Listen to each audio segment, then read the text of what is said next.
Good Sunday evening, high school sports fans. Joe Gillaway with Lingelstown Gazette Sports live from the Orchard Street studio, and this is our high school football Week 8 recap show.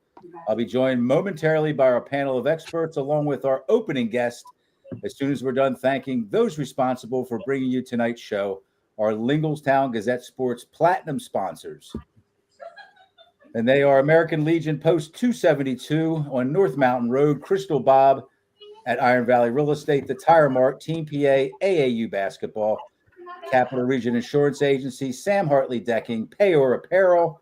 We want to thank Larry Bragg from Payor for the T-shirts for our Players of the Week, Tonino's Pizza, Hoffman Ford, and Ted's Bar and Grill. Thank you to these great local businesses for their continued support of Lingelstown Gazette Sports and our area's student athletes. Also like to thank Penn Live, as we do now on a weekly basis, for allowing us to use a good many of their photos. They have some great professional photographers on staff there, and we do use some of their photos on a regular basis. We really appreciate that. And also our upcoming coach guest, our opening guest, will be Brett Myers from Twin Valley next week.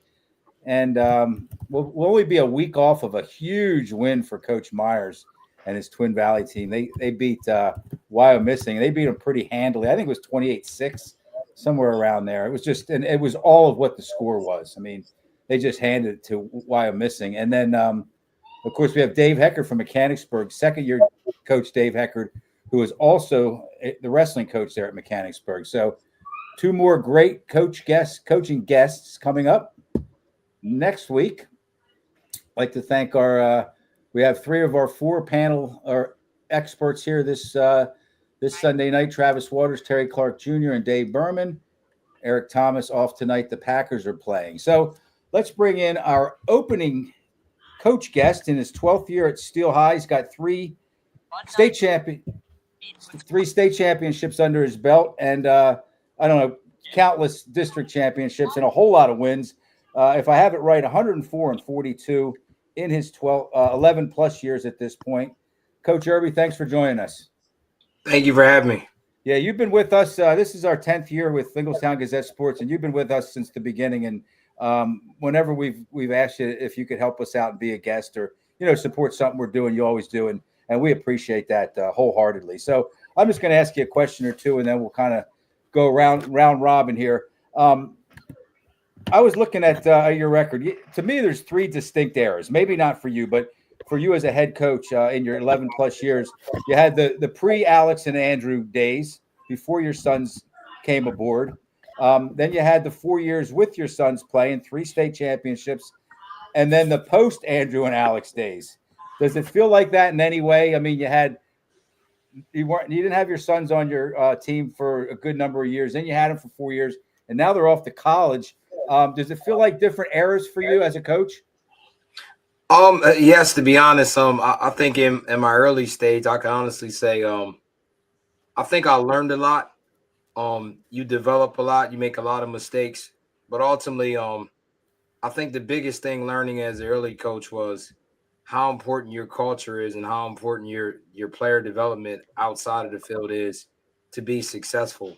And also how important it is to mold younger groups within your program to make sure that you have success when they get older. And again, I think, Dr. Waters can contest to this, but you need to have access and committed administrators and teachers and community members that understand the importance of, the classroom and the community piece, but you need to have vertically aligned support. And I think I was able to have that over the years where it was trusted. And again, it has to be mutual from the top to the bottom to be successful. Right. Like from administration down to teachers, down to community members, have to really buy in and see your vision. I think I was able to have enough time to learn and go through those growing pains, but also trust you to make mistakes and develop and improve as a coach and as a man. I think you've become a very, very good football coach. I think I have some understanding of what a good football coach is. And I think a lot of times the lower classification coaches, and I don't want to say get lost in the shuffle, but they don't get mentioned with some of the bigger, the 6A and the 5A. And, you just happen to coach at a lower classification school. I know you could get the job done anywhere at any level. And I just want to kind of tip my cap to you. I think you're one of the best coaches out there.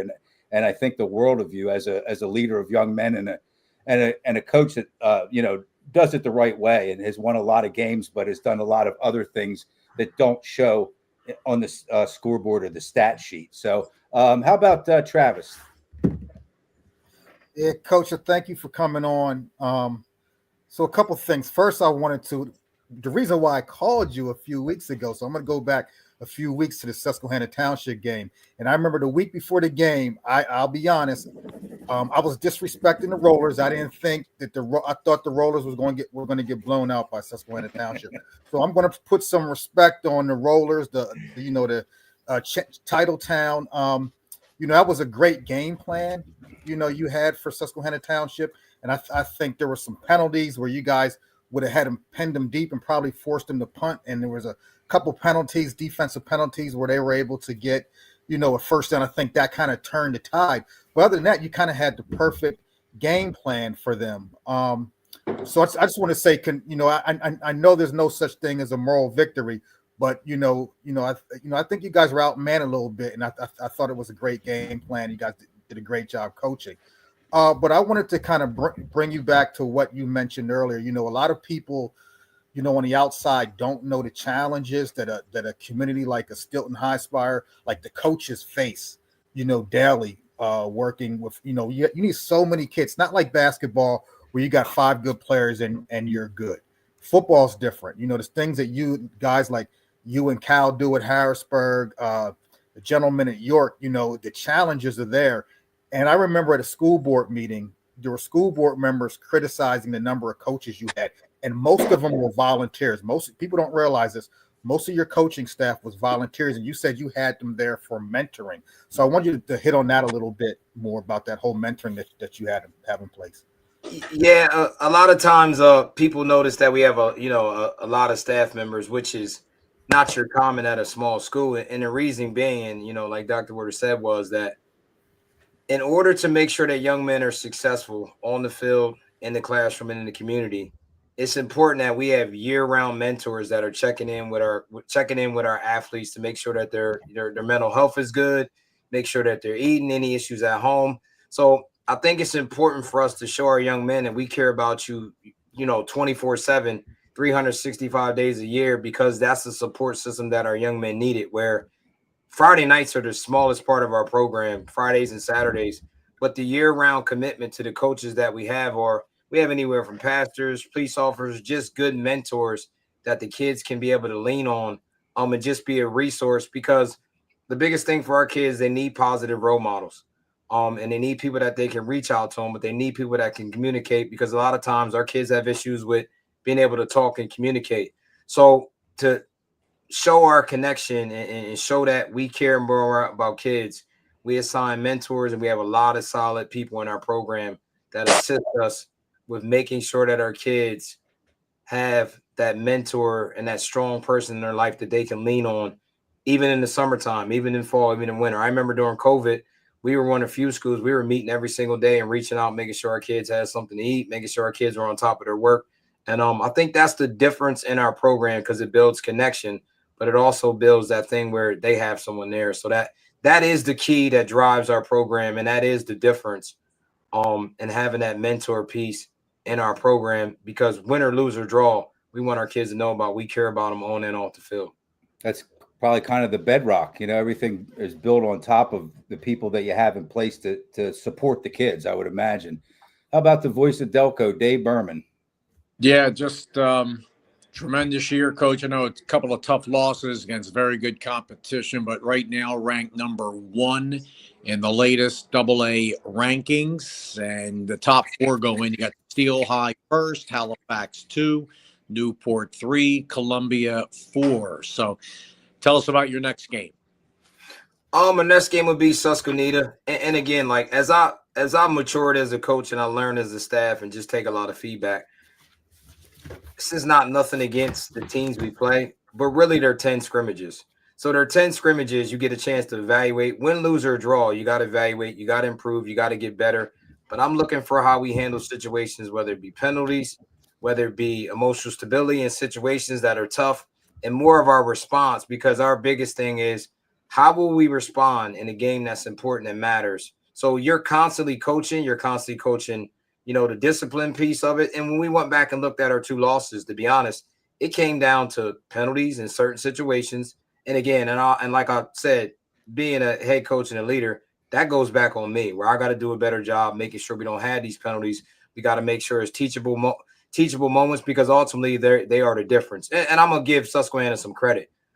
After evaluating them and looking at the talent, looking at their staff, I mean, we're talking about why I'm missing in Twin Valley, but there's really no reason why Susquehanna Township shouldn't be at Cumberland Valley this year, from based off what I've seen, and compared to the talent. Like, I mean, they have enough to win a state championship, just like Bishop McDevitt has a chance to get there in Harrisburg. So, just in general in our area, like, you got some really, really good coaches, but there's no reason why those guys shouldn't be playing in December based off what I've seen, being that you have a really good quarterback, really good defense, some good athletes, roster, 65 players. I mean, they have what it takes to play in a state championship. And Lime Mountain was one of those games where they beat us, they outplayed us. We didn't help ourselves with penalties, but it's also win, lose, or draw. What did we learn from that as a staff, and what did we learn that from that as players? But ultimately, discipline and penalties, that goes back on me down through the staff, where I need to do a better job of that. Terry, good luck Jr.? rest of your regular season, and then try to get that District 3 title. Thank you, Terry. Thanks, Joe. Coach Erb, welcome to the show. First thing I wanted to bring up, it's an interesting year for you and your program, as you're basically road warriors this year. No home field games. Has this impacted you and your program any, or at this point, do you guys even mind, or y'all just kind of making do with the circumstances? Well, to be honest, it is difficult. So it's when you're foot soldier, when you got to look your kids in the eyes every day, and kind of walk them through these times of adversity. There's some life lessons that we can also go through it, but it does bother me a bit, because I feel like our kids deserve to have a place to play, deserve all these nice things, deserve to have a track, a field, a field house, a community center, a place where they can feel safe and eat. So it does drive me, and people ask me why I stayed around, because Travis will tell you, like, that motivates you, but it also bothers me that our kids don't have that. So I'm coaching football, but I'm also driving the positive, and I'm also got to give our kids hope. So we get a donation, we apply for a grant. That is all things I need to communicate to my kids, where I don't want my kids to feel like, and I don't want our community to feel like, you're left out and nobody cares. Because sometimes our kids will look like, does anybody even care that we got to get on a bus, that we're practicing on grass? So where typical teams are worried about their game plans and different things like that, we're worried about, okay, where can we find lights for our practice field to make sure that we have lights? Where can our junior high fit at? So there's a lot of things that our kids go through and our community goes through that people don't see. So where you can focus on game plan and do a lot of other things, it becomes a distraction and a worry as a coach, but you got to be the leader to stand in front of them to say, keep hope alive and keep focus and keep those positives. But I don't want our kids to feel like it's okay and they deserve not to have a field. We are working extremely hard on the back end to make sure that we are meeting the needs of our student athletes. And that goes for our cheerleaders, our band, that goes for our community members that walk to the field, that goes for clothing, healthcare, mental health. So again, our bigger picture, and I think we're all driven to make sure that happens, but our kids deserve to have everything that every other school has and grow up in a safe place and have a place where they can go to be safe and enjoy as a home field. So you guys did a great job, Dave, Travis, and Terry. All the questions I had left were you guys asked already. But the one question I did want to ask, Coach, you played, for those the viewers that don't know, you played at a high level too. You were All-State at Steel High and then All-American at Delaware Valley. So, you kind of had the whole football thing covered from a young age up until now. You've had a lot of really high-end talent play for you also as a coach. Yeah. When do you start realizing that a player, not everybody jumps in as a 14-year-old ninth grader and they're the real deal. when do you start realizing that a player has what it takes if they work hard, if they allow you to mentor them, and they allow the assistant coaches to kind of lead them? At what stage does that usually happen? Honestly, to be honest, I like kids that I start to identify those kids that play other sports, your basketball players, your kids that run track, your kids that are active, because those are ultimately your kids. Like a good basketball player that's 6'1", 6'2", I'm looking at, okay, what type of movement have, or you're a long, thin kid, can you play wide receiver, or you're linebacker? So it's kids that identifying kids in your community that play other sports. But also too, you're doing a lot where you got to give the parent understanding this is an opportunity that they may not. This is an opportunity that they may not have. And I think for our area right now, we're heavily recruited. I always tell my kids, I said, so I think I was talking to Coach Cal about this. I said, I got a question. So if you play 1A football, right, but you go Division I, and a 6A kid goes Division II, does that make you better or worse? It really doesn't when you think about that. So I said, here's the thing, guys. Here's what I'm going to tell you. We're a 1A school, and you're going to have 6A kids, 5A kids, 3A kids, 2A kids, and 1A kids on your roster. I said, it really doesn't matter because your individual talent is what gets recruited and your evaluation gets recruited, not necessarily like your whole entire team, your whole entire program. Your evaluation is going to be just you. But I always said, a lot of people forget that. I got about right now, I think we have 17 kids playing college football from Division I to Division III. And I said, guess what? Good. I got Division III players that are better prospects to Division II and maybe a couple inches. So I always say, like, I said, but we won't ever say, hey, because you're this level, does that make you better than this kid? People don't really think about that. So the evaluation is the valuation. But again, that goes back to parents, administration, teachers, a whole group of people that have to commit to that because there's academic needs. There's responsibility where parents trust you to put their kids in a good situation. So it takes a wholehearted community, administration, school board, and whole for kids to be successful. And I think sometimes people lose sight of that, where if you're not vertically aligned, you can struggle in those areas. Thank you. I'm glad I asked that question. Thanks for that answer. Anybody else? Go ahead, Dave. You have another question? Coach Erby, how about a big shout out to your legendary historian, Randy Wilson?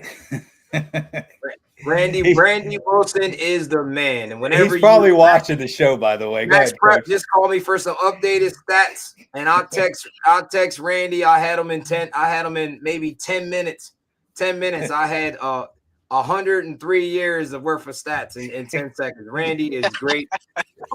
Randy does a great job, and you never have to worry about stats or historian. Like, he's been the man, Johnny on the spot, and he's a great asset to our program and always values information. I mean, people don't know how important that information is to have, and I think it's a blessing to have them.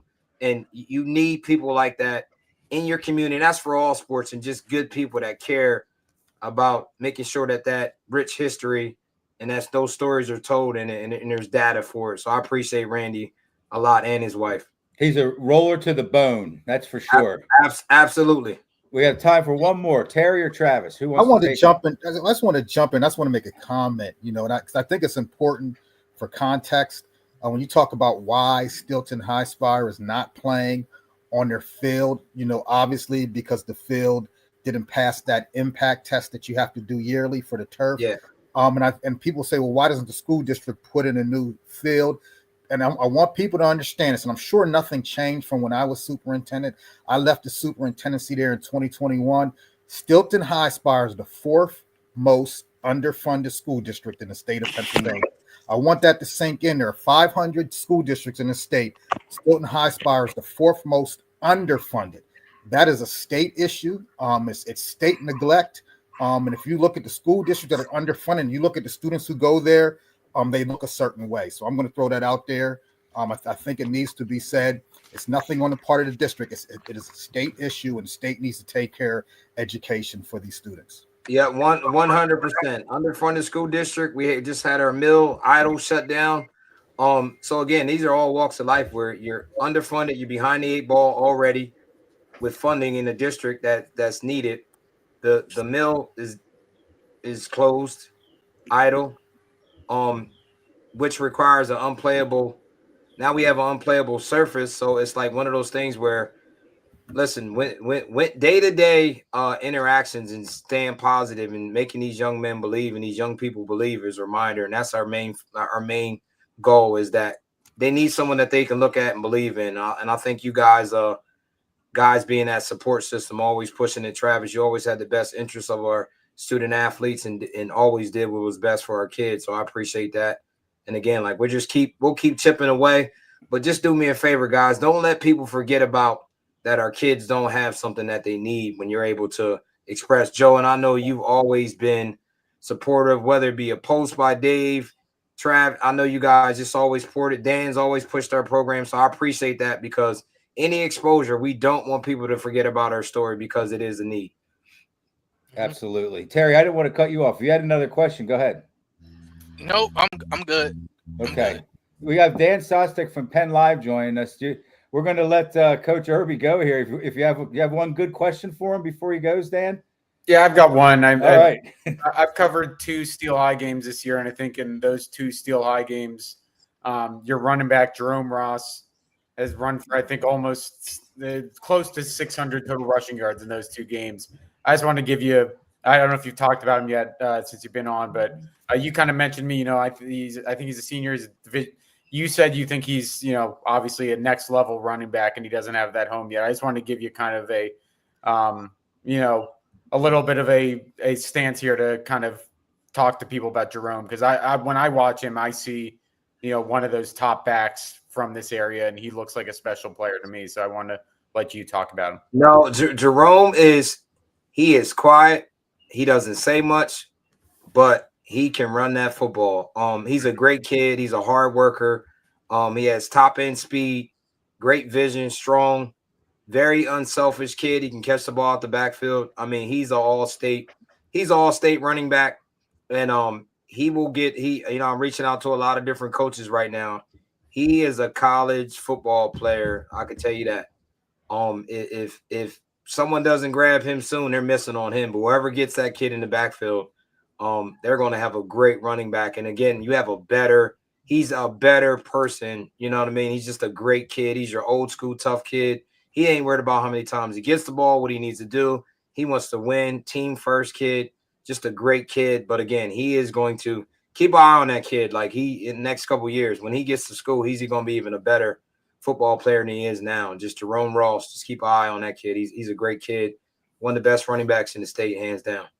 Thanks, Coach. That just got me fired up right there. I mean, what he just said about his player, Coach, what you just said about Jerome Ross, that just got me like kind of energized, He's legit. Like that you feel that way about him, and that Dan feels that way about him. So thanks for jumping in, Dan. Great.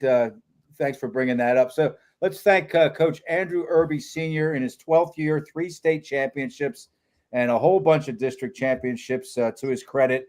And he has, who was that? Susquehanna next, followed by, I believe it's Newport, and then hopefully a bunch more games after that. So, Coach, thanks for joining us.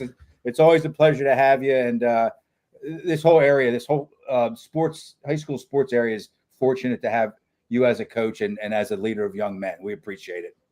Thank you. Thank you as always. Appreciate your support. Yep. Take care. All right, guys. See you, Coach. All right. There we go.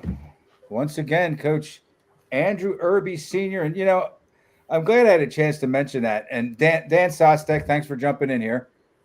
See, you didn't miss much, buddy. you got a question in or a comment, and we still got the whole rest. I thought it was weird yesterday when you texted tonight, because I'm like, I know these are usually Sunday, but I thought I'd missed it. Then I opened Facebook and saw you guys were going. So, well, one of the things I'm guilty of, and I was also guilty, Travis, of I'm not thinking Steel High had much of a chance in that Susquehanna Township game. I tried it. Still High. Yeah, I already fessed up to that though when you did that show a few weeks ago. But I think Coach Erby's overlooked. It's so easy, and I do it too. I'm looking at 6A, 5A. We're going to talk tonight about let's rank the 5A and 6A, and it's so easy to overlook the 1A and 2A, and that guy can coach anywhere. He could win state championship anywhere. He knows how to manage personnel. Again, I'm going to use it for a 3rd or 4th time tonight. He's a great leader of young men. and he knows football so well. So let's jump in here and start with our housekeeping portion of the show, and also known as outside the lines. And this is stuff that didn't happen necessarily on the field. Maybe a portion of the story did, but let's start with Westinghouse. Westinghouse, they're one of the top programs in Class 2, has forfeited a win over Butler for using an ineligible player. Westinghouse AD Anthony Hall confirmed the team's forfeit and said the Week 4 victory at Butler was the only contest affected.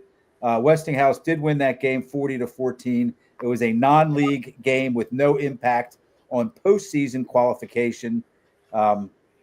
So this is just one of those things. It sounds to me like it was an isolated incident because it was an isolated game that they had to forfeit. And I'm not saying this can happen to anybody. I think, I'm not trying to throw Westinghouse under the bus at all. I promise you that. But it's newsworthy because you don't see a whole lot of this. I remember it happens around this area too sometimes. Football and basketball, all different sports. Well, it happened last year. Yeah. It happened last year.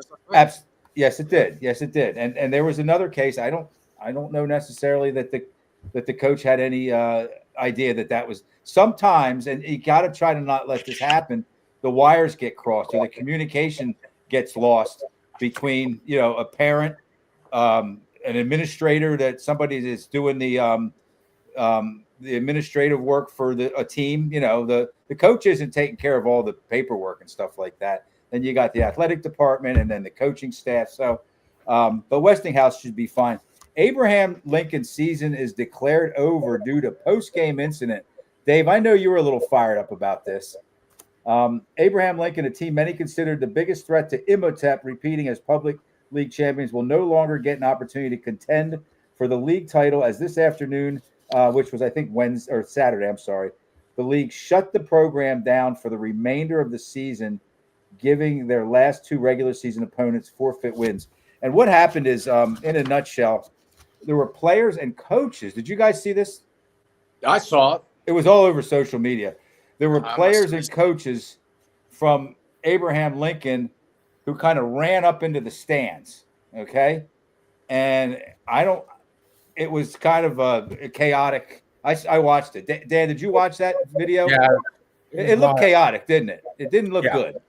So, Dave, I'm going to ask you this. You might know a little more. That's kind of your neck of the woods. Yeah. What are we missing here? What you said that Lincoln should not be penalized for this. That it wasn't their fault, or You and I disagreed on that, which I didn't necessarily disagree with you. I'd like to know what your stance is, or what you know that I may not. I don't know. You got me. I don't know what to say. No, I mean, do you think it's okay? Okay. You're more the guy that knows the rules. And No. I think if you don't have some law and order, that anything ends up being okay. That's really.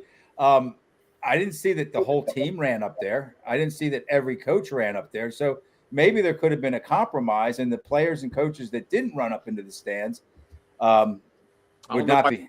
Chester played Lincoln earlier this year. Chester won that game, their closest game of the year. They're undefeated. Chester. That was 20-0. Now Imhotep, I think they're supposed to play Lincoln next week. I think that's a regular season game, and then after that, I think they're just going to have a bye. I think Imhotep's off for 3 straight weeks until they play St. Joseph LaSalle in the district, the city championship. Now, my best friend in college, Gary Jones, Smoke. You guys know Smoke, Gary Jones? Yep. He says that the way out to the locker room was through the bleachers, that the Lincoln players and coaches had to go up the bleachers to get to their locker room. I don't know if the locker room was elevated or if you had to go back down. So, but anyway, we're not here to I'm not here to judge the incident. I'm just saying that that's what happened, and I certainly don't think it's okay for players and coaches to run up into the bleachers, and it was a bad scene. Anybody else want to comment on this? Yeah, I didn't see what happened, but I would agree that I would think that you're going to suspend the kids and the coaches who went up in the stands. Right. Because actually that kind of hurts their next opponent. Like that, okay, so Emotep doesn't have the opportunity to play a football game. And I, as a kid, as a coach, I want to play and I want to coach in the football game. Yeah. Yeah. So But I can't okay. speak to how bad it was, so I'm not going to be. So Right. I Yeah. didn't see it either, so I can't really speak too much on it. Yeah, Unless- it's tough with these videos, but you think back to the basketball season with the Uniontown game that obviously sent Hershey forward. It's like at some point these rules are rules, but this doesn't seem like this is a self-imposed kind of thing almost, where it's like they ended their season. But at the end of the day, just like you can't be spilling over, and like at any point, the second this stuff spills over, you're jeopardizing your entire season. That just seems like the precedent that we're setting, and I think it's like a pretty fair precedent because you can't have people attending games and worry about getting punched in the face by, in the middle of sitting in the crowd paying to see it. So Right. Yep. Well, now we know it's going to be Imhotep against LaSalle or St. Joe's Prep in 3-4 weeks. Who's going to win that game? I think LaSalle is going to You've seen Imhotep in person, a lot of athletes. We're going to we're going to spend a little bit of time ranking the got a little more. top 5 teams in the state, and that would include Class 5A and 6A. So we'll talk about that, Dave. That's a good segue to that. Successful Central PA football coach resigns, citing parental complaints and misconduct. I'm sure you guys know where I'm going with this one. Coach, is it Sedesi? Stephen Sedesi, hired at Williams Valley in 2023, resigned his position on Monday amid allegations of threats by parents and the handling of insubordinate players, according to his resignation letter. So there's just a case. That's nothing new. I mean, I know a lot of coaches. I'm sure you guys do too. That's what you interact with coaches all the time, Dan, and we all do. And this is nothing new. This is nothing different than what's going on all over the place. It's just in this case, this guy had enough. Okay, and he had enough now. He left. Did you know him at all, Dan? Had you ever had a chance to? I know he's a little bit outside of.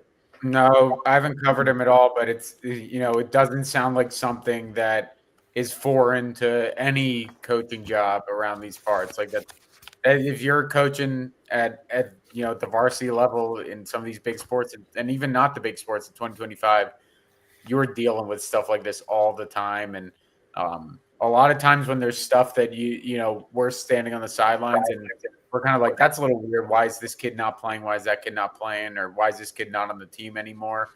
A lot of times it's because of stuff like this. And I mean, it maybe it's just sort of, recency bias, but it does feel like it's getting worse rather than get better. It does feel like it's getting worse. I mean, does that to Travis? You're about my age. Does it feel like it's getting worse to you? yes, It certainly does.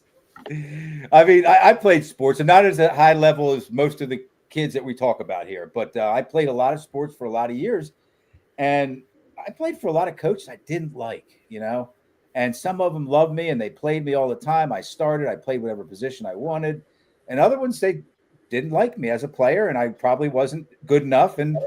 But I would go home and think, I don't like him, but not go tell my mom, hey, Mom, go give this guy the business. Help me out here, Mom. Let's get this guy fired or get him to quit.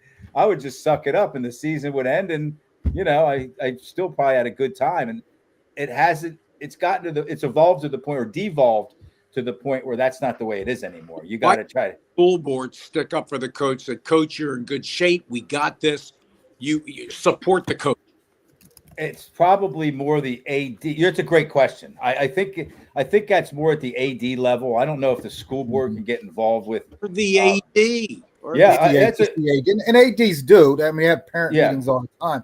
Yeah. But I think everyone. I think there's so much money involved in sports now that everybody wants their child to have that opportunity. But one of the things that kind of bothers me is there are people I know. It's like, you think you're saying coaches should do this, coaches should do that.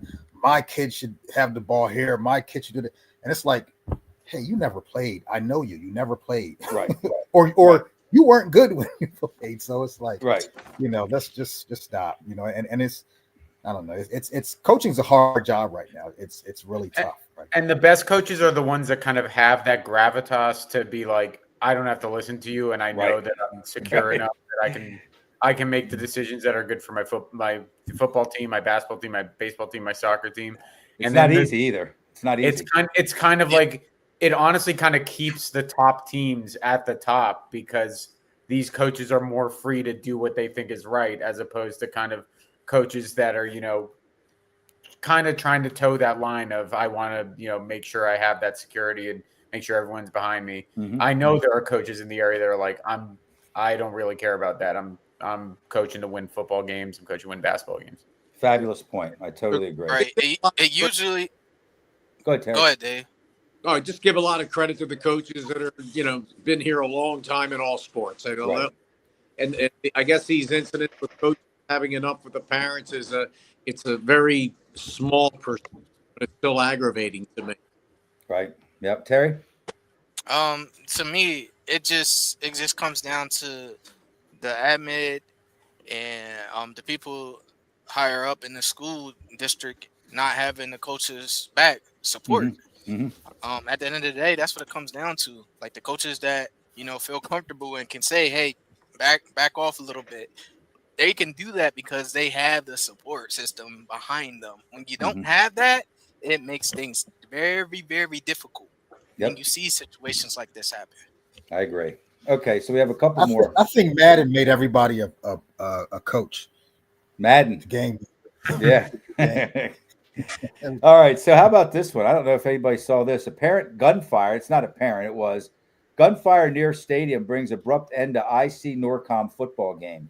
Portsmouth, Virginia. Friday night's IC Norcom football game against visiting Churchland ended abruptly as apparent gunshots rang out near the football field. Means right outside the football field. Do you guys see the video of that? Yeah, I mean, these gunshots rang out, and the players, I think the quarterback was like back in the shotgun position, and they all just kind of, you kind of recoil if you hear something like that, whether it's gunshots or fireworks, and they kind of recoiled like they were protecting themselves, and then the players just took off. They left the field, went straight to the locker room. The fans were running all over the place. Portsmouth police confirmed they are investigating reports of the nearby shooting, but stressed it was not at the football game. They also said no injuries were reported. There was less than a minute left in the game, but it was a final score of 11-10. I don't know who had the ball. I didn't look into it that much. So if the team with 11 had the ball and they weren't going to have to turn it over, on downs or punt it or anything, then, it probably didn't affect the outcome. But, I mean, still, you want to finish that game off, but not under those conditions. So it's just a very unfortunate situation to have gunshots ringing out, Well, Yeah, and these things you're hearing happen, but they're not necessarily new. I think what happened is that we have social media and everything. Absolutely. Now, I remember even going back in the early '80s, early '80s, Camden High School and Woodrow Wilson, two high schools in Camden, New Jersey, big Turkey Day game. They couldn't finish the game. They shot motorcycle gangs actually got into a conflict. I'm pretty sure it was Mike Rozier's senior year. They couldn't finish the game because of the gun the fighting and stuff that took place. So it had nothing to do with the fans or had nothing. Right. Well, this didn't either. That's why I wanted to preface that this is outside, but it was right outside. I mean, you could hear the. I only mention it because that's just a darn shame that these kids, they probably played their tails off. Both teams, they got a 1-point game, less than a minute, and they have to end their game. And there was no other alternative to that. If there was obviously bullets flying around. So the last one is just a quick one, and this is just kind of a public service announcement. And Dan, this is something that you have to be more aware of and prepared for. We have 2 Mid-Penn Conference schools leaving the Mid-Penn Conference, and they are Big Spring and is it James Buchanan? James Buchanan. Mm-hmm. And that's going to reduce the number of programs for football in the Colonial and Capital Division by 1. Will not affect the Commonwealth Division, will not affect the Keystone Division. But it does mean those 2 divisions get 3 out of conference games now. Correct. 2. Yeah. Correct. Right. And the Keystone and Commonwealth each get 1. So yeah, that's that. I know it's a football show here, but yeah, go ahead. But it does kind of stink for basketball because Big Spring's got a sophomore Yes. point guard, Landon Sally, who is Mhm. a really, really good player, and it's a real shame we're not going to get to see him in the mid-pen for the next 3 years. Absolutely. That That kid- was that our kid- this past summer, I think he Yeah. had 40 points in the EYBL game. His brother was an awesome player as well, all-state player. Yep. I think Yeah. he's got a chance. I think Aiden would say the same thing. He's got a chance to be better than him. So it's a real shame. York's a good basketball league too, so it's not like he's going to lack for competition. But it's a shame we don't get to see him in that division this year. absolutely. Yeah, I like his game a lot. He's tough. Yeah. So let's talk about our. We have a couple games of the week, I think. Harrisburg and Cumberland Valley kind of turned into a game of the week. I mean, it wasn't a stellar showing. It wasn't. I mean, I think you guys watched it. Some of you, Travis, you did, right? Yeah, I was at the game. Yeah. Okay, you were at the game. So, Second straight Harrisburg CV game where Harrisburg threw 4 interceptions. how Yeah, it's That's what I was unbelievable. going to say. 8 interceptions in 2 years. that's unbelievable. 8 interceptions in 2 I mean, years. Travis, you made a great point. You know, Harrisburg looked good early. I mean, early means probably the first half or 2/3 of the first quarter. They kind of were clicking on all cylinders for a while, right? They look crisp, and that's what I use. I mean, their offense looked really good, and I mean, they ran. You saw PJ Dent had almost 200 yards, and you know, and it's the same thing. So let me say this. Let me go back because I want to mention this because Coach Shannon Bellamy, former Delaware State great, they had 800 yards of offense under Deshaun Jackson over the weekend. By the way, he's the line coach for Harrisburg, and he said, "Hey, you didn't shout out our offensive line yet." He listened to the show every week, and actually, I did last week because I said, you know, Michael Schenk, he doesn't get any pressure. And so that's why I was kind of flabbergasted by the interceptions. Now, the one interception, they had an H-back or a fullback missed the block where he did have pressure in his face, but Harrisburg's given up 1 sack all year. Mm-hmm. 1 sack. Unbelievable. And he had all day to throw against Cumberland Valley again. So I was kind of surprised about some of the interceptions. A couple of them came when he was scrambling, but Harrisburg moved the ball at will. I mean, you know, what stopped them were penalties and interceptions. Other than that, they look the best I've seen them all year running the football. Mm-hmm. Actually, the offensive line dominated. They moved Kevin Brown a little bit, moved him around, put him at some fullback. They actually split him out wide as for blocking. And you know, when they do that, they're really tough. They did that in the playoffs last year. So I just don't understand where the interceptions came from. I'm not sure. Well, Cumberland Valley's a weird team this year, I think, because what I've kind of said about them when I've been doing my picks this year, you know, they're not a team that's gonna get blown out. They're 3-5 right now, but they're a team it's just all these games they play in are just like 1 to 2 positions. Like they played State College really tight too, but then they lose to Altoona, and it's really hard to get a gauge on where they are. And I think their issues kind of stem to me from the past couple of years they just haven't been able to run the ball, and it's, you know, they've got a really good defense. Zayden Smith is going to be, I mean, he's got Ohio State, Penn State offers. I think he had 3 picks in the first half in this game. Is that number 11? Yeah. He's got Ohio State offers. Really good. Yeah, really good. I believe he's related to former Panthers defensive tackle K'Wan Short, but the Cumberland Valley is going to be in all these games. It's kind of, they've not been able to finish these games, and I wasn't at this game, but it sounded like it was a game that Harrisburg should have won by more than 5 points. Like the State College game, Harrisburg should have won that game by more. Yeah. But I'll say this, but at no time watching the game did I feel, okay, Harrisburg is going to lose this game, because they just dominated the game. It's because Cumberland Valley can't move the ball easily. Yeah. You know, they return the kickoff. It seems like Cumberland Valley returns a kickoff on Harrisburg. Oh yeah, they got to shore up their kick coverage, because there's no way the kid should have returned a kick. I mean, you know, they just missed so many tackles on kick coverage. I don't understand it. So here's a kind of a flabbergasting number. Total yards of offense: Harrisburg 386, 177 on the ground, 209 in the air. Cumberland Valley 78. It was like that last year, Joe. It was like and we're let's say exactly a pick like six that. away, or a picked up fumble away, or, you know, with one play away from winning the game with 78 yards of offense. the turnovers, again, Harrisburg had 5. They had a fumble to go along with the 4 interceptions. Cumberland Valley had 1. The penalties weren't crazy for Harrisburg. I think it was like 7 for 63 or 6 for 73. That's a manageable number, but Cumberland Valley had 2 penalties for 9 yards. But they were drive stopping penalties, though. That makes a difference. Drive stopping. That makes a difference. So Harrisburg and Dave Berman, you're the one that asked this question. In fact, I got this answer. Harrisburg's last undefeated regular season was 2017. Yep. The year that they lost to Governor Mifflin in the district semifinals at home in the rain. Yep. So Harrisburg's kind of closing in on that. The Isaac Big upset game, they just could not stop. What about this Redland 23, Shippensburg 7? We've Joe, kind of been in. Joe, Yes, yeah, go ahead, to Travis. mention too. Now, Harrisburg was playing without a few people. They but were even then, it shouldn't have been close. 2 of their best 4 players, I think. Well, I think they had a lineman out or something, Okay. a couple linemen out or something like that. But they And have to Elias- win that game. It sounded like Elias Koch was in and out of the game a little bit too, even though he had a big game. Yeah, no, he came out one time, but he played. Tyler Merrill was out too. Yeah. Yeah, he was for CB. He's a That's a Notre big Dame deal for commit.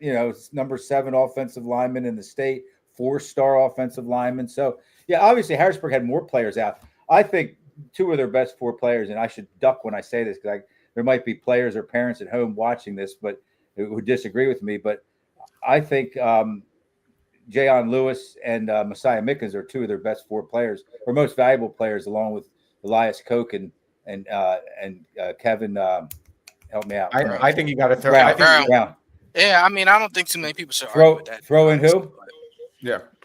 Oh, I think Jayon Lewis is one of the most versatile players. He's unbelievable. And people don't realize that. Quarterback, slot, outside receiver, safety. He's corner. so good. But anyway, and I say that with respect. Before we get off of other- Harrisburg, I just want to say my favorite player to watch on their team is Rick Brown, the linebacker. That kid is Rick Brown, yeah. That kid is a thumper. He already looks like a college football player. He looked like a college football player as like a sophomore. He's huge. He's one of the linebackers I love watching. He's just so physical. Only a junior. Yeah. So this Redland 23, Shippensburg 7. This, as you know, Dan, this Keystone Division has been intriguing because there's so many teams and it's even more. I can't make heads or tails of it at all. Yeah, Shippensburg has a loss in the division with 2 weeks left. Redland had 269 yards rushing to Shippensburg's 69. That's a huge disparity. Tyson Kircher had 118 yards rushing and 3 touchdowns.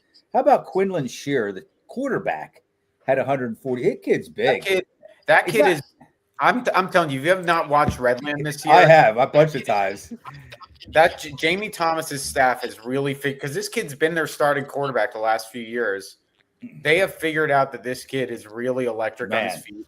And I said before the year that if Redland was going to figure it out under Jamie Thomas, the way it was going to happen is they were going to figure Jamie Thomas is going to come in there and he was going to, solidify that offensive line. I didn't think he'd be able to do it in a year because that's something that crazy. That's something that you're not usually able to do in a year. I know he's an offensive line guru, but that is they were not able to block anybody over the last 4 years. And they give Quinlan Shear enough time, and that kid, he's like 6'3", 6'4". He's huge, but he can move, and he's got a good arm. Mm-hmm.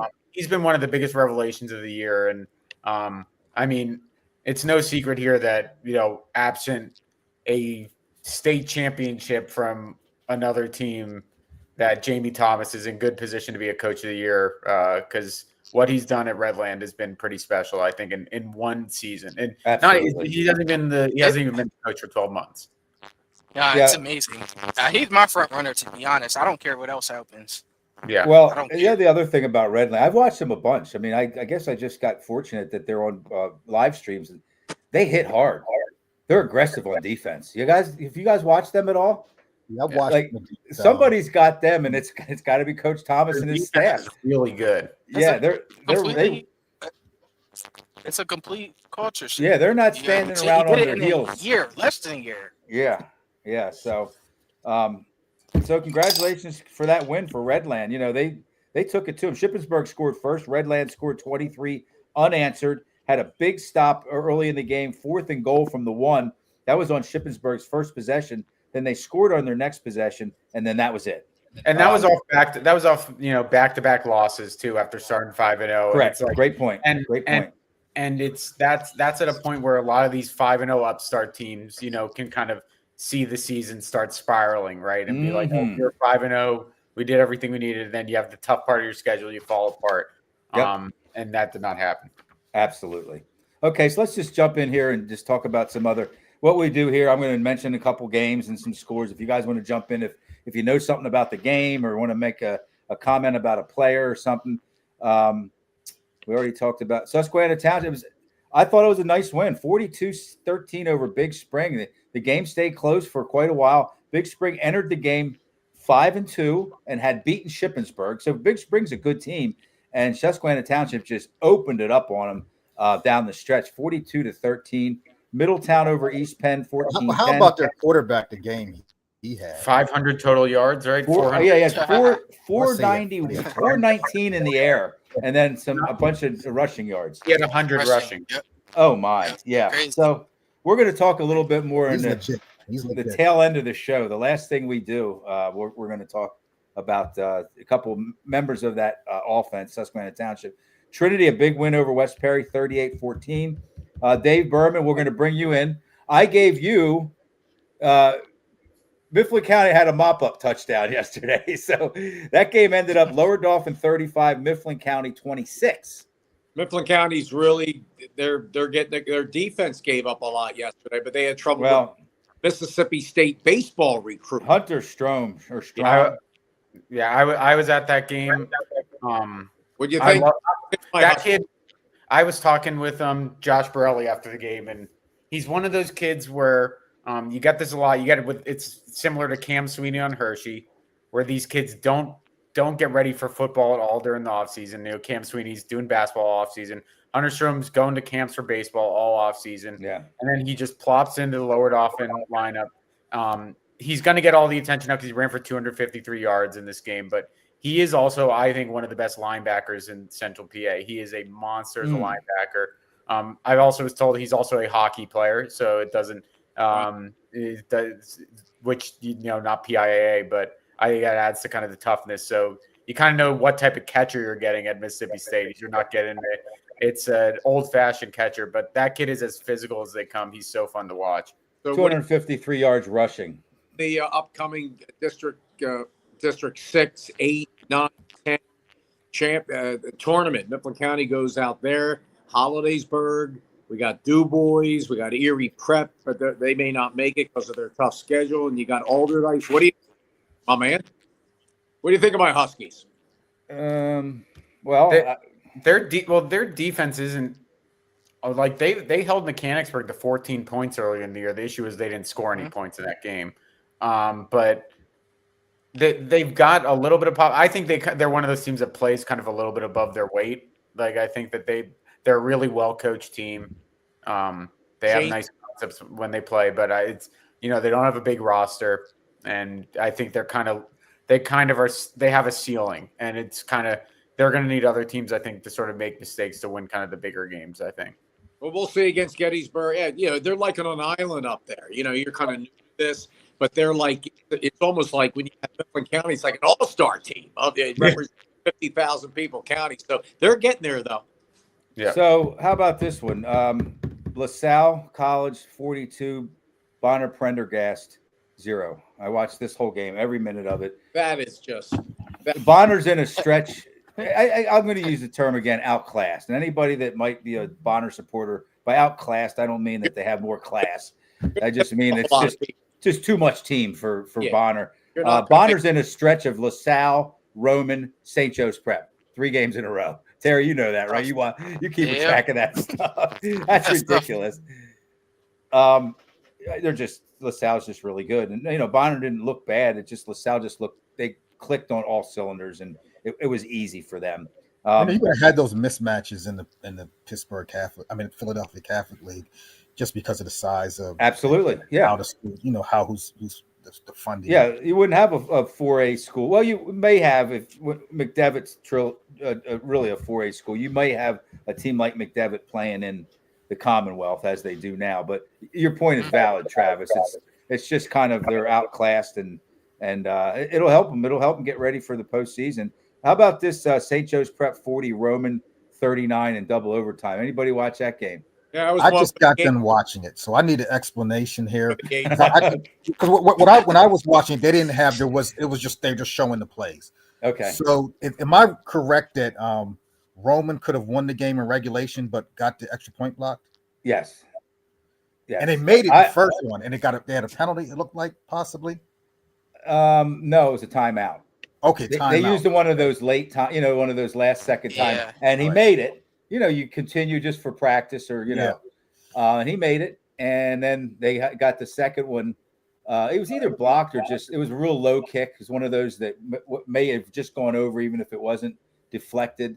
But didn't I text you guys and say, looks like Roman's going to close it out, or Roman wins, or man, that was bad. Like, wait, I apologize, guys. Well, seeing Roman a couple of times even before this, I would never assume they're going to win a game when it comes to an extra point, because their special teams struggle. You so called I'm not that. Surprised that special teams will cost them. You called that 6 weeks ago, Travis. You mentioned that. That's what hurt them.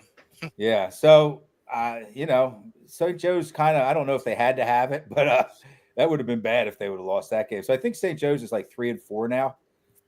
Yeah, the big ones that don't match up with. See what happens there. But don't show. St. Joe's Prep 9 consecutive trips to the PIAA large school state final game. So until somebody beats them, they'll make it 10th. Pitt Central. They're not better than LaSalle. LaSalle was a better. I don't think so either. And I said this when they lost to the team in Florida. I don't think their secondary is suspect, St. Joe's, but the problem for a lot of public schools in Pennsylvania, they do have a good pass rush, and even though LaSalle can block them and Roman can block them where they're going to pop receivers open, whereas a lot of other schools are not going to be able to even stand up to their pass rush. So it wouldn't matter that their secondary is suspect.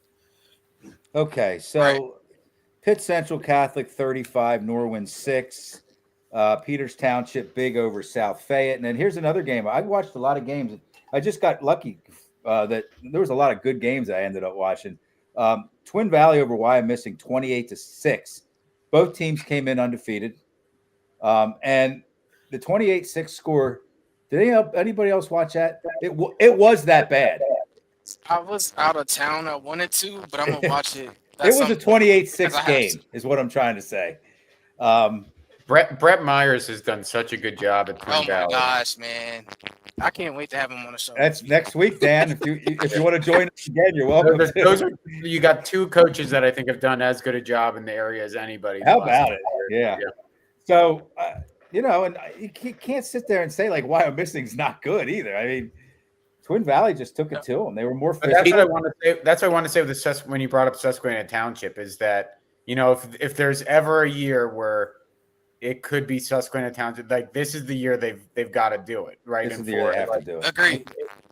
I think that's pretty much the same opinion for everyone in the area, to be honest, about Susquehanna. I'm glad Coach Erby mentioned that too, because I mean I'm guilty of kind of talking about it's a showdown for Wyomissing and Twin Valley, and in the end they should be ranked 1 and 2, so we can get just as talented as those. Like they've got so much talent on this team this year, and like the reason I say that it's beyond Torrin Evans, it's beyond the Zykir Leaks. It's that they have line play that can match up with schools in 5A. I think in schools like they've got a big line and they play physical and they're playing smart. Like I think they've been a younger team in the years past. They are playing smarter and like more mature than I think they have in years past too. And I think it's if they're going to do it, it's going to be this year. I agree. Okay, so Southern Columbia 26, Montoursville 16. Each team entered with a 6-1 record. Southern Columbia just keeps on winning, and they're now like in the top. I don't know, number 5 or 6 in the state in 2A. Here's a big win for Hempfield, 30-28 over state-ranked 5A Exeter Township. Hempfield, that hurts like teams like Central Dauphin and Cumberland Valley. I don't know if anybody's power rankings watching yet, but CV and Central Dauphin are both like 3 and 5, and because of their strength of schedule, had a chance or still have a chance to get into that bottom, 8 through 10. But Hempfield just jumped up to like, I think 5 or 6 with that win over Exeter Township. So big win for Hempfield in 6A over 5A Exeter. New Oxford, Terry, here's one that you were wondering about. 14, West York 7. Really nice win for New Oxford there. And then Dave, go ahead, Terry. I could cut in a little bit Yeah, go about ahead. that game because I seen. Let's get it out of it. Go ahead. Yeah. So I seen the end of that game. So I caught it when it was 7-7, like late in that game. West York, they scored on a deep bomb that's about 70 yards, but it got called back due to holding. When that happened, it literally changed the dynamic of the game. And then New Oxford ended up winning the game. But I say this to say that I bring that up because I truly feel that West York, that game was pretty even. Team, both of them I think played really well. Could have went either way. Like I said, if that doesn't happen, West York might win that game. But also another thing about West York is that a lot of people from West York was talking about them all year long. Keep an eye on them. Keep an eye on them. They were looking forward to this New Oxford game in particular because New Oxford kind of like did whatever they wanted to them last year. So they kind of had this game circled. And also New Oxford is on a crazy divisional win streak as well, similar to what Central York is doing. But West York is another 4A school in District 3 that, is, they can make a little noise. It should be interesting to see what districts look like in 4A. Yeah, they blew out Eastern York. I don't know how good Eastern York is, but they blew them out a week or two ago. I mean, they beat them like big time. So, yeah, they have a pretty good resume so far, West York. So anyway, we lost Dave. I was going to ask him about the Downingtown East Coatesville game. Downingtown East shut them out 15-0. Coatesville was 7-0 going in. Okay, let's close out. I had a bunch of other stuff, but we're not going to be able to cover all this. We'll move it on to next week. Let's try to figure out. This is fun. The top 5 teams overall. Go ahead. Are we forgetting McDevitt's CD? Oh, that I would not actually. Yeah, I mean, how could it be that tight for that long and then it just? I can kind of tell you how. I saw the game. I watched it yesterday. Yeah, that's nice. Well, so I caught up with Jeff Wechter after the game, and he kind of said, these kids don't really know it, but this used to be like a premier rivalry in the area, McDevitt Central Dauphin, and it's kind of fallen off a little bit. And he said, I expected that they were going to come out like that, and first play's an 80-yard touchdown, and then play the game. Yep, and then Wechter said he knew that they were going to kick an onside kick on the second play. He just didn't know how they were going to do it. And they recover it and go, and then they score again. A couple gutsy 4th down conversions.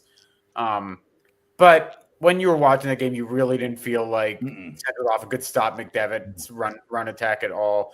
And what Wechter said was the difference is that they realized, they're just loading up inside. They're just going to get our speedy guys, and they've got 2 of the fastest guys in District 3, and Jerome LaRue Jr. and Ish Palmer. Let's just get them the ball outside, and eventually they'll break plays outside, and they did. I was a little surprised Central Dauphin was able to move the ball as well as they did against that defense. McDevitt's no one likes hearing this about Bishop McDevitt. I know this is true, but anytime we write this or tweet about it, that Jeff Wechter said that they're banged up, everyone's just going to say, "Oh, you're Bishop McDevitt," but they're missing 3 of their 5 starting offensive linemen. They've got Jonte Quicks out, that's their best receiver. They're missing some guys too, so they're pretty. They're kind of nursing some injuries, so that probably contributed a little to it. But I was still surprised that Central Dauphin moved the ball, and the way Roman Catholic's playing right now, it's I don't know how you view them in the 5A picture. I'll say this: watching that, at no time, it's when it's 14-0, because it was kind of like fluky the way they scored. Yeah, right. And then it was 14-0, 14-14. It's kind of like the Harrisburg game. At no time do you believe that CD is going to beat them. But I'm going to tell you one thing: McDevitt is going to have to do, just like Harrisburg. They're going to have to clean up the penalties. That's what hurt them as well. They get a lot. So Harrisburg gets a lot of holding penalties. McDevitt gets a lot of pre-snap penalties, and they really need to clean those pre-snap. And they got an unsportsmanlike, which you can correct that easily. But some of the pre-snap penalties, they got to take care of those penalties. And I will say, Central Dauphin had a decent in the first half. Their receivers kept getting behind the McDevitt secondary. Right, one-on-one, that man-to-man defense, they did. Yeah. And it might have been because McDevitt came in saying that we don't think their guys are going to beat us, and then they adjusted in the second half. But that's something you're going to have to watch when you're getting into kind of the better competition. Is that can these corners hold up against some of these top level passing offenses? So, but I mean, they're still to me they're still the clear favorites in 5A and District 3. It's Absolutely. Absolutely. Yeah, I didn't. I purposely left that game out, Travis, because I try to stay away from the blowouts. It's so hard to read all these scores. Yeah. But it wasn't really. It was probably worth mentioning because it's two local teams, and it was 21-21 in the third quarter. I mean, Yeah. it was more watched competitive it. than the score indicates. And that happened last year too. The game at McDevitt, CD hung around. I think it was like a minute or two to go in the fourth. Yeah, they did. And remember, they were still only down a touchdown, but the cream rises in games like that. Yeah, 100%. So let's do this. Let's include. I have 7 teams picked. I think that we're going to be able to pick the top 5 out of these 7. If I'm missing on one, and these are 6A and 5A, I don't think there's any 4A or lower that would be in this conversation. This is in alphabetical order: Pitt Central Catholic, Harrisburg, LaSalle College, Parkland. They're 8-0, and I figure I had to put them in there. A District 11 representative, Pine Richland, Roman Catholic, and St. Joe's Prep. Who do you guys have? I don't know. I have all their wins, their big wins. I have their losses written down here. I'll start it off. I think LaSalle College is number 1. See, I had to put Roman up higher because they beat LaSalle. They beat them, and they should have and they really should have beat St. Joe's Prep. They really Roman. They're strange. Roman has 3 losses. They lost to Providence Day out of Charlotte, North Carolina by a point. They lost to DeMatha by a lot, but everybody lost to DeMatha. Yeah. I said, Dan, I said a few weeks ago, DeMatha is the number 1 team in Pennsylvania. I don't like factoring the out of states. It's just such a PIAA. Do they lose to the PIAA? I just use those as kind of a gauge or a benchmark on how. And then the third loss for Roman was this 40-39 overtime loss to St. Joe's Prep. So they're 4-3 on the season. Their wins. The thing about them is they Cardinal Newman, they beat from West Palm Beach. They beat 49-35. Then their only other, besides that LaSalle win, that was a huge win. Their only other big win was over 4A O'Hara, Cardinal O'Hara. So they didn't have too many real good wins. It was that. To me, it comes down to, I think those guys are probably the 2 best quarterbacks in the state, in Gavin Sidwar and Samaj Beals. There's some other ones, but in terms of how long they've been good, those guys are just really, proven, and they're guys I would rely on to, if I had the ball with a minute left to drive down the field 80 yards. I think it comes down to, those are kind of the tiebreakers in matchups like that. And I think LaSalle might have a little bit of the better supported cast. It's hard to top watching guys like Joey O'Brien play. That kid is ridiculous. And their line's really good as well. But Roman Catholic has a 5A school going in there and beating LaSalle is pretty darn impressive. Really, think about this. The state championship last year was Samaj Bills that got hurt. Yeah, that could have been. I could have ended differently. That it was anticlimactic. Not the game was. It was because he got hurt. Yeah, he gutted it out too. He didn't at the end of the game. He gutted it out too. He didn't. He didn't. Yeah, he couldn't even really run. Yeah, and he stayed in the game. So here's the LaSalle resume. They're 6-1. Every one of their wins are quality wins. They beat Pitt Central Catholic, 6A number 4, 20-17. They beat St. Joe's Prep, 6A number 6. These are the current rankings, by 11. They beat Malvern Prep, 42-35. That's a big one. Interact School, yeah. They beat the number 1 team in Delaware, Salesianum, 28-17. They beat the number 7 team in Maryland, Calvert Hall, by 48-7. And then they beat just this past Saturday the 4A number 2 Bonner Prendergast 42-0. Only loss to Roman by 3 points, and that's the resume there for. I don't know if I've ever seen a resume that good after 7 games. But they lost to Roman. Yes, they did. But I will say this about that L to Roman. I said it maybe it was a little looking ahead because they had St. Joe's Prep the following week. After watching everything unfold, I think it was a little bit of that, but actually Roman is really good. They're just good.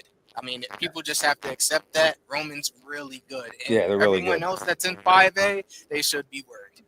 So, I think I have LaSalle, Roman, St. Joe's Prep, Harrisburg. I think I just don't know. So hard to rank though. It's They're hard to rank. They're They hard are. to rank. they're just a different 6A team than a lot of these other 6A teams because They they're have not that. three They're really not good that wins. big. They're not that big of a roster.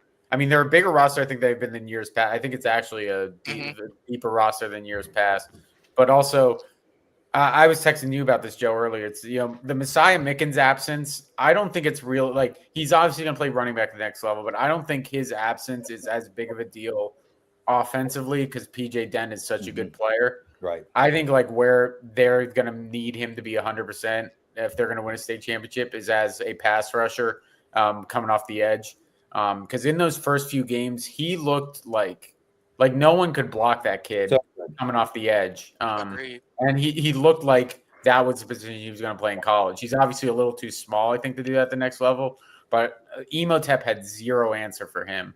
And I think that is kind of the game changer for them when they're playing these top teams, and they're going to need to get him healthy. He'll be back this week. He'll be back. Yes.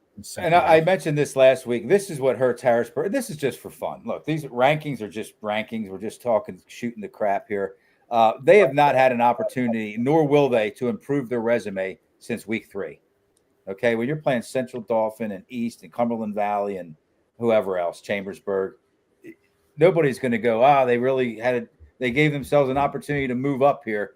I wish the McDevitt game was like week 9. Like, yeah, I don't like that it's week 2. We talked about that last week. So, and then St. Joe's Prep, their big wins were against Good Counsel from Maryland number 4, Good Counsel. They shut them out. And then Roman was a big win, of course. They just won that game. And then they had 3 or 4 kind of really good losses. American Heritage is ranked 30th in the country right now. They've got the number 1 quarterback in the country. That was the game that St. Joe's was up 28-0, lost 31-28. The Matha is 12th in the country. They took it to St. Joe's 45-17. St. Francis Academy, number 3 in the country. They lost to them by 8. And then Roman 5A number 2, they lost to by what? Or they lost. They just lost by a point in double overtime. Roman beat LaSalle and lost to St. Joe's. I thought you were saying St. Joe's lost to Roman. I'm sorry. No. So, part of the strength of their resume is the strength of their losses, I think. I mean, who else? You take a Harrisburg or a Roman or a Pine Richland or not Pine Eric Richland. Epler and I had a borderline shouting match about how to rank St. Joe's Prep in the office the other week. Because it's like, how do you before they lost to it was just I don't know how you even rank them because it's like 3 of their losses are to 3 of the best teams in the country that aren't PIA schools. And you ranked them at 1 until sorry. Yeah, and how do you factor in the fact they've been so good for you don't want to factor that in, but we saw this last year when LaSalle beat them in the regular season, and they just literally didn't play a competitive game the entire postseason. It's so hard to figure out with a team like St. Joe's Prep how to really gauge them. I feel like. Okay, so Travis, you want Roman at number 1. I want LaSalle. Terry, what about you? Who's the best team? Best team. Let's just put it that way. Best team in the state. Well, I'll put LaSalle number 1 just because Roman lost last, but I think Roman deserves a little bit of respect. Absolutely. sure. Because they really should have. I mean, it really should be 2-0 against LaSalle. And Roman should be the top if you're doing a pound for pound like boxing. Like if the 5A, get a little bonus for that. because if they make that extra point, they beat LaSalle and St. Joe's Prep. Absolutely. It's a quality loss, Right. For me, it's LaSalle. It has been LaSalle. Had Roman beat St. Joe's Prep, yes, by the book, Roman should be there. But me personally, I would still have LaSalle there. Anybody not think Roman's number 2? I like Roman at number 2. Roman at number 2 for sure. Yeah, to me it's LaSalle, but it does feel like it's a lot more wide open than years past. The only team that I would throw out there that we haven't mentioned at all is Central Catholic. Yeah, because people, I didn't watch the Central Catholic LaSalle game, but I think people who watched it said that it was a lot tighter than the 23-6 game indicated. It was. And Central Catholic has probably the best line in the state. Like their line is enormous. I think everyone's above 285, 290. They've got a lot of talent there. It would not shock me if they're right in the mix there again. Back at Cumberland Valley and playing a tighter game than they did last year. So I think obviously the Philly schools are kind of who you have to lean to, and then Harrisburg's got the real high end talent, but I wouldn't overlook Central Catholic. So there's 3 teams, I think, unless you guys tell me otherwise, that we have left to try to fill out this top 5: Central Catholic, Harrisburg, and St. Joe's Prep. Unless somebody likes Parkland or Pine Richland in there, I don't. Pine Richland has just a terrible resume. Their wins are versus teams with here's their wins versus teams with these records: 3-5, 2-6, 3-5, 2-6, 3-5, 2-6. That's their wins, and they also won a game against a team from Ohio who's 5-3 now. And then their loss was to Pitt Central Catholic by 2 touchdowns. So it's just an odd. I mean, Pine Richland, that's one of the worst schedules you'll see. They don't play Peters Township, Upper St. Clair, or Woodland Hills, who are all WPIAL 5A schools. So I'm taking Pine Richland, and I don't think they still have them number 1 in the state. You guys do, Dan, and I love what you guys do. Okay, so I respect Eric and all you guys and whoever else contributes to that. But I still think Roman and McDevitt are both better than Pine Richland. So how about number 3 after Roman? Is it going to be Harrisburg, Central Catholic, or St. Joe's Prep? St. Joe's Prep. That's who I have. It kind of depends what your definition of a ranking is, right? If your ranking is kind of a static look at the better team, who do you think's the better team if they play? If you're ranking who you think is going to win in the coming week, it's really hard to go against St. Joe's Prep. But Travis, you do have to win football games at some point. Absolutely, right? Yes, you do. I'm going to say that, and I'm going to say this, and I might be going out. I'm going on a limb. I think if Harrisburg played a good game, Harrisburg could beat St. Joe's Prep. I think they could. If they protected Shanks, he doesn't throw interceptions. They would destroy St. Joe's Prep pass defense if they protect the quarterback, and they have been protecting the quarterback. Now it might come down to their defense, and the defense has been playing better. I think, but I would probably put Central Catholic over them, over Harrisburg, because I'll go back to last season. Central Catholic beat them last season, and I think both teams have a lot back. So I'm going to go. Now I'm not saying I'm not saying that Harrisburg can't beat them, but I think just because they did play last year, I'm going to put it's splitting hairs at this point, right? These are absolutely And you might have a chance to play, so it really doesn't matter. Rankings mean nothing. Let's do this. Let's do a tie for 3rd, which would take us 3rd through 5th will be Harrisburg, St. Joe's Prep, and Central Catholic. I think they're close enough. I know that's I like St. Joe's Prep. I like St. Joe's Prep at 3rd. I mean, you can't go wrong with them, especially come playoff time. You can't. I mean, once once Harrisburg's healthy, they're going to be a different team. Presumably. I like similar to what we said about Susquehanna. If there were to be a year to win it for Harrisburg, it's this year. Yeah, it has to be this year. 100%. You don't get kids like Kevin Brown walking through. Like the Harrisburg gets good players. They don't get guys like Kevin Brown and Elias Koch and Messiah Mickens as a senior class every year. No, you don't. All right, so let's wrap up with this, guys. Our Lingelstown Gazette Sports Payer Apparel Players of the Week, and there were some big games, and some of the guys we've already given Players of the Week, and we've given them the T-shirts and all that. So you can't win twice. They're all some of the same guys we would all the time. That Hunter Strome, we just had him a week or two ago from Lower Dolphin. He had as good a game as anybody. Kid from Milton Hershey also. But how about the bookend receivers for Susquehanna Township? We got this guy here. Jarrett Kern, Susquehanna Township, 7 receptions for 174 yards and a touchdown in a 42-13 win over Big Spring. I like that win. Again, I mentioned it.